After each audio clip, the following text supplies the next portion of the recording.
Dear Admin, tawagin mo na lang ako sa pangalang Laika. Isa akong asawa ng sundalo. Matagal na siyang nakadeploy sa malayong lugar. Hindi ko na lang sasabihin kung saan. Sanay na ako sa ganitong buhay. Yung laging may kaba, laging may dasal, laging may paghihintay. Pero nitong mga huling buwan, parang may nagbago. Halos hindi ko na siya makontak. Minsan 1 linggo bago siya magparamdam. Wala ring updates mula sa unit nila. Wala akong ibang magawa kundi maghintay at umiyak. Hanggang isang araw may nag-message sa akin. Isa sa mga tropa ng mister ko. Tawagin na lang natin siyang Marco. Sabi niya, "Ma'am, si sir okay naman po, busy lang sa operations." At mula noon, siya na ang palaging nag-a-update sa akin. Noong una, simpleng kamustahan lang. Pero habang tumatagal, naging madalas. "Ma'am, kumain na po kayo?" "Ma'am, wag po kayo masyadong mag-alala, okay naman po si sir."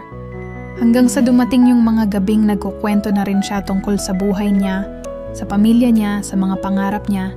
At dun ko napansin, mas madalas ko na siyang hinihintay kaysa sa asawa ko. Hindi ko alam kung kailan nagsimula, pero isang araw, habang ka-chat ko siya, bigla akong napahinto. Bakit parang may kilig akong naramdaman sa mga simpleng ingat kanya? Bakit parang siya na yung nagbibigay ng comfort na matagal ko nang hindi naramdaman sa asawa ko? At ngayon aminado ako. Nahulog ako. Hindi ko ginusto pero nangyari. Masakit kasi alam kong mali. Si Marco, kabaro at kaibigan ng asawa ko.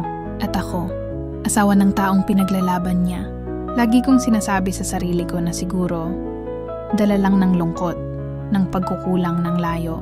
Pero kahit anong pigil ko, mas lalo lang akong nalulunod sa pakiramdam na may isang taong nakakaintindi. Si Ken.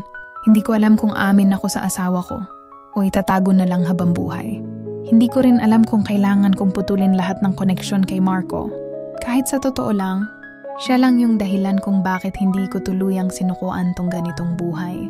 Kaya admin, tanong ko lang, masama bang mahulog sa taong nagparamdam ng pag-aaruga sa panahong wala ang asawa ko? Paano mo pipigilan ang puso mo? Kung sa gitna ng pag-aantay, may ibang kumatok na marunong magmahal ng tahimik. From letter sender, Laika,